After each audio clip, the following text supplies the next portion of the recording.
Est-ce que ça t'arrive de jouer des suites d'accords, des progressions d'accords, des cadences d'accords, et puis tu trouves qu'au bout d'un moment, c'est un peu ennuyeux, c'est un peu toujours pareil, tu tournes un peu en rond, et puis tu n'arrives pas à les faire évoluer, ces suites d'accords. Si tu improvises, tu connais ça, si tu t'accompagnes au chant, tu connais ça, si tu accompagnes d'autres musiciens, tu connais ça, et si tu joues des morceaux où l'accompagnement ce sont des accords, tu connais ça aussi. Je te montre 5 étapes, des étapes universelles que tu peux appliquer dans chacune de tes suites d'accords, pour que tu puisses les faire évoluer étape après étape pour avoir au final une super suite d'accords. Ça va te permettre de passer de ça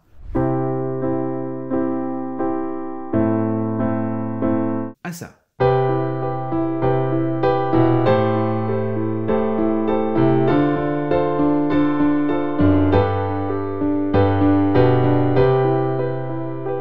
Qui est beaucoup plus dynamique et beaucoup plus harmonique que la première version. Donc c'est parti, les 5 étapes que tu vas pouvoir appliquer sur chacun de tes accords, ça donne ça.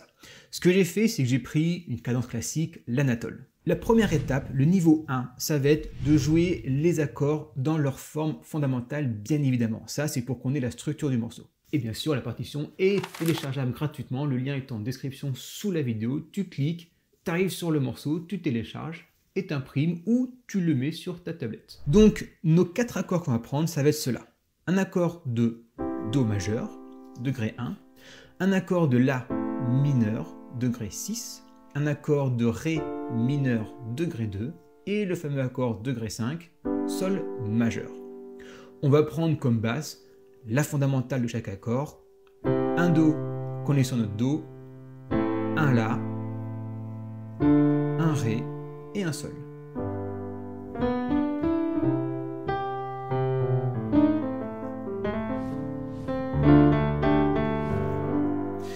Donc ça va faire tourner en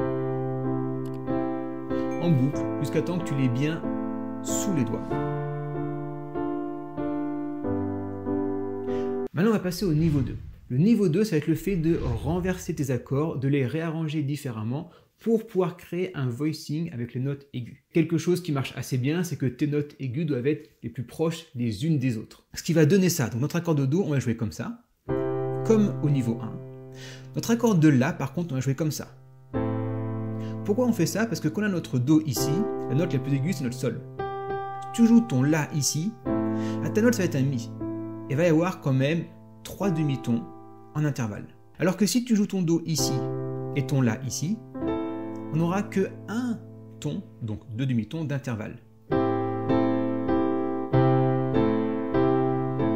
Ce qui va être plus fluide, plus ténu, ce qui va être plus mélangé si tu veux. Ensuite, quand on a notre La ici, on va jouer notre Ré mineur comme ça, dans sa forme fondamentale, parce qu'on aura bien le La qu'on va avoir en commun pour lier ces deux accords. Tu vois, le La mineur et le Ré mineur. La mineur, Ré mineur.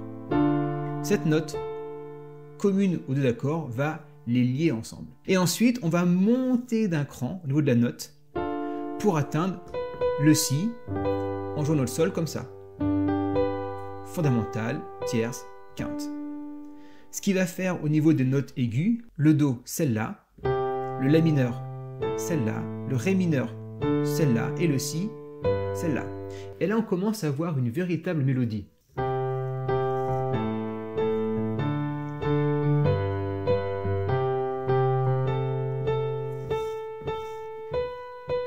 Ce qu'on appelle un voicing. Et tu vois que si je reprends les 4 premiers accords du début, la mélodie donne ça.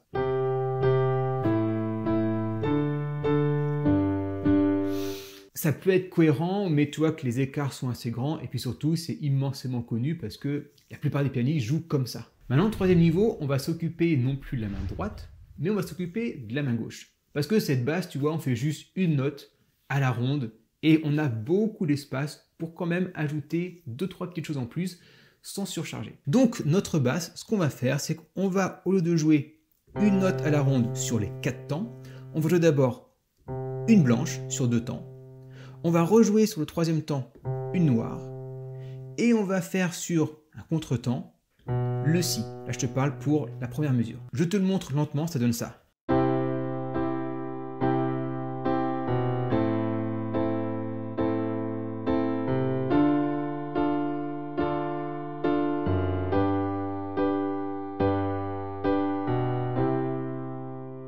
La logique derrière ça, c'est que au début, tu peux simplement jouer la basse à la blanche, c'est-à-dire faire ça. 1, 2, 1, 2, 1, 2, 1, 2, etc.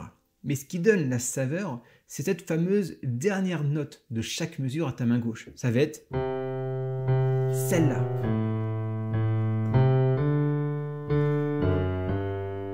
Pourquoi? Parce qu'elle va lier les notes. Si tu joues ça, il n'y a pas vraiment de liaison entre notes. Par contre, si tu fais ça, le si va permettre de lier le do et le la. Quand on veut jouer le ré, pour le lier et arriver dessus avec plus de subtilité, on va jouer le do, le la, le ré et le sol. Alors tu peux lier en faisant des notes dans la gamme, comme là, ou en faisant des notes hors de la gamme, un chromatisme, pour par exemple atteindre notre sol. Le fa dièse n'est pas dans notre gamme de do majeur. Et donc cette fameuse note, elle va non seulement lier ces deux notes, mais en plus, comme il y a un contretemps, elle va donner de la dynamique au morceau, elle va donner un rebondi au morceau et elle va du coup apporter un certain groove.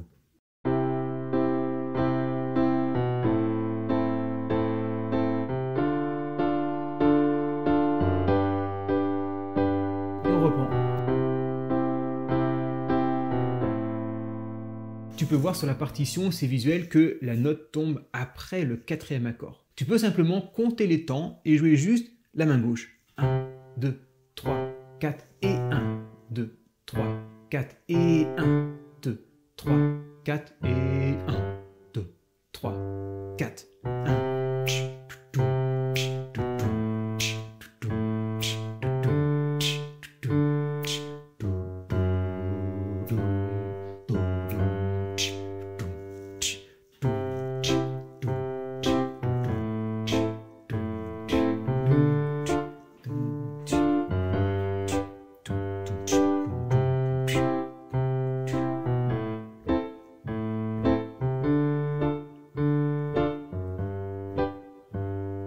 Alors là, tu vois, j'ai pas joué 4 fois chaque accord, j'ai joué simplement 2 fois.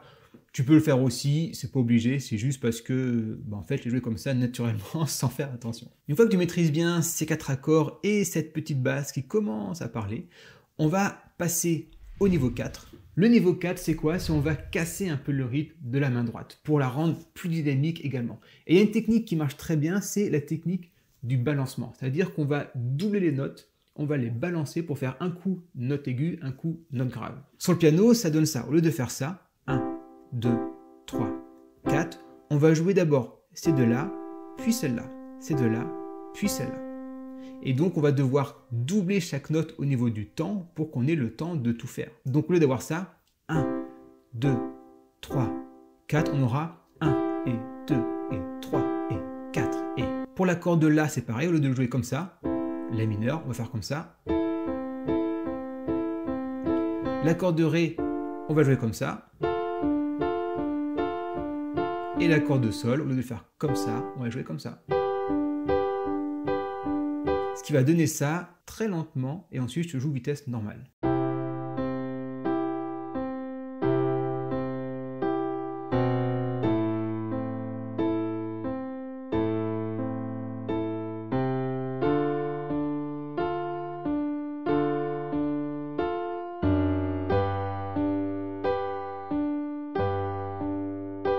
Et on reprend.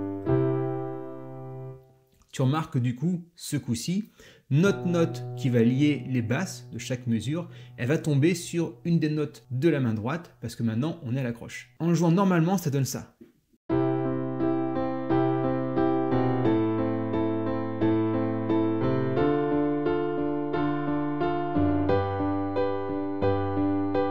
Et on reprend.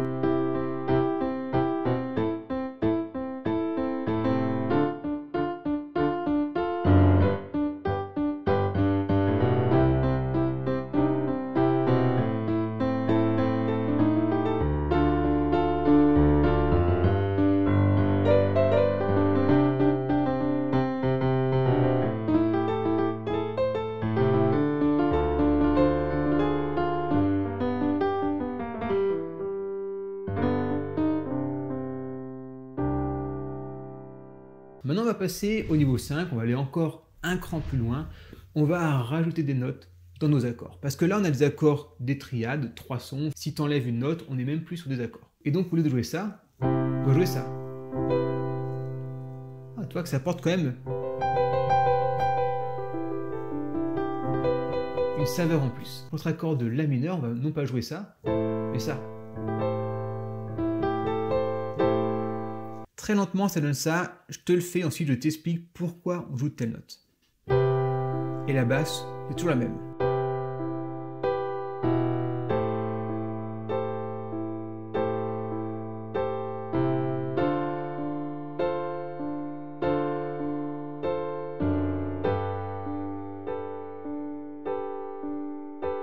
Et on reprend. Alors qu'est-ce qu'on fait là comme accord? Alors déjà ici, tu peux te dire c'est bizarre. On est en train de jouer en balancement un accord de Mi mineur. Mais en fait non, c'est bien un accord de Do. On a bien notre base de Do, sauf qu'on ne va pas la répéter ici. Et on va ajouter la septième qui est la majeur 7 de notre accord de Do. On aurait pu faire ça, mais on aurait deux Do, ça serait un peu redondant et pas vraiment utile. Donc on enlève ce Do là et on a notre Do majeur 7 dont on n'a pas de basse. Et bien sûr, dans cet accord Do majeur 7 est inclus l'accord de Mi. Et d'ailleurs, on peut s'amuser à faire de la subtilité avec ce genre de petite magouille, si tu veux. Donc on va d'abord avoir notre accord de Do majeur 7, on va rajouter le Si.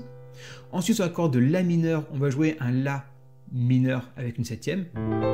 Donc la septième mineur. Donc le La mineur 7. Et en le renversant, ça donne ça. Ça permet en fait de conserver cette note dans les basses au niveau de ta main droite. Parce que quand on joue notre Do, on a le Mi. Et c'est intéressant du coup quand on renverse le La, de toujours garder ce Mi. Ça va faire une note un petit peu pivot.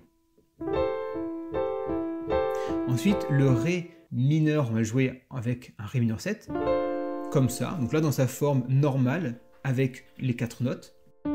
Et le Sol, on va le jouer avec une seconde. Donc au lieu de jouer comme ça, on va le renverser pour avoir cette note dans les graves au niveau de ta main droite. Pourquoi? Parce que juste avant, on avait notre Ré mineur, qu'on jouait comme ça. Donc c'est intéressant de garder cette note également pour faire le Si, avec la seconde. Ce qui donne ça en jouant normalement, comme je t'ai fait au tout début de la vidéo.